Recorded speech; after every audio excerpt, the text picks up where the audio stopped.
I gotta say, Tekken 8 made a pretty bad first impression on me, and that was mostly because the last fighting game I got invested in was Street Fighter 6.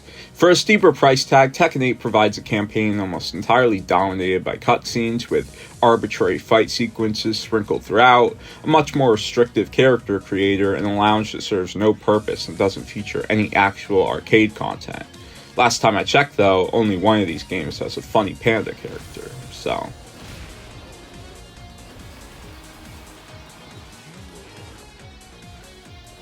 Tekken 8 has a wide variety of fighting styles associated with certain fighters, from karate to boxing to ninjutsu.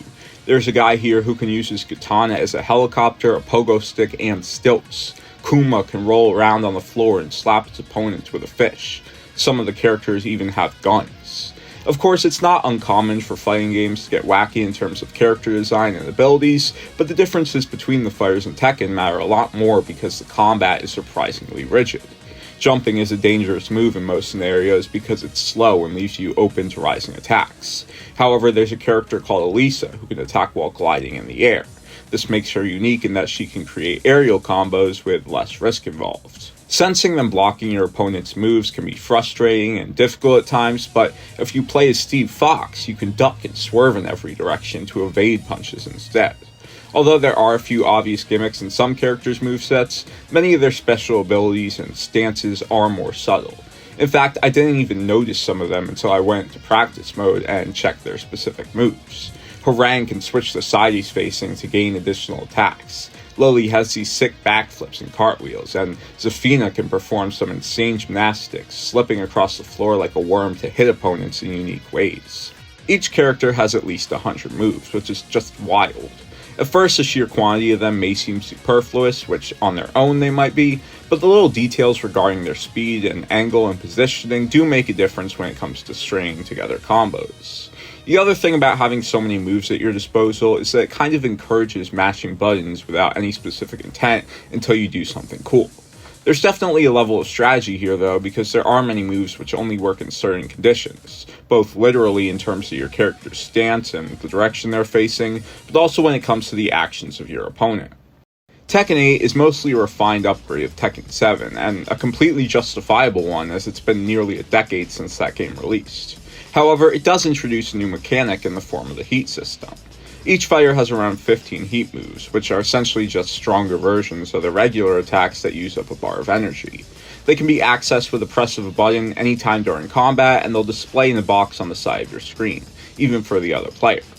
In the vast majority of the online matches I played, I did not see that box on the other player's side even once. The system isn't a terrible idea, but it basically just gives you some extra moves that are more powerful, but can barely be worked into combos or used in creative ways due to the speed at which they come out. It's just kind of unfun to rely on them.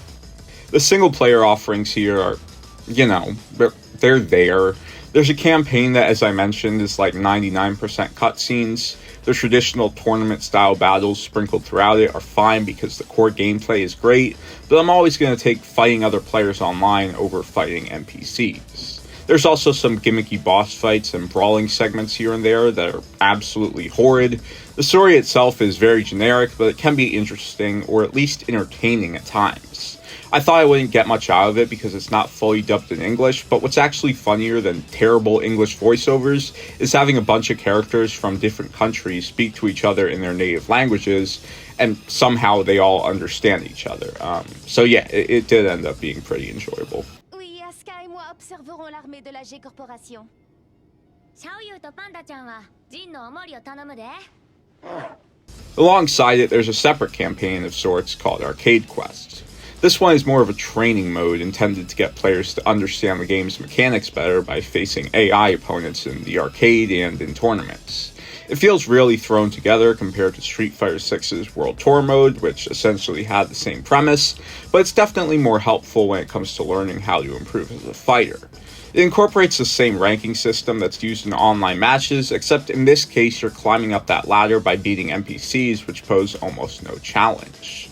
While I do think Arcade Quest is a good way for players to learn all of the characters' moves through more digestible means in offline battles, it also made me think about the prospect of a campaign that's intertwined with the online mode, where you'd progress the story by getting a higher rank where it actually counts.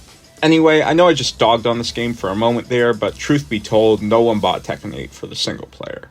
I've played more than 300 online matches so far, and even though I'm not especially good at the game, it's just so fun, and there's always that chance of besting your opponent the next time around. Not to mention, the ranking system solely promotes you for winning matches, and never demotes you for losing them until you reach the higher divisions. I've already invested a full day into this game so far, and I can easily see myself putting in another dozen of them.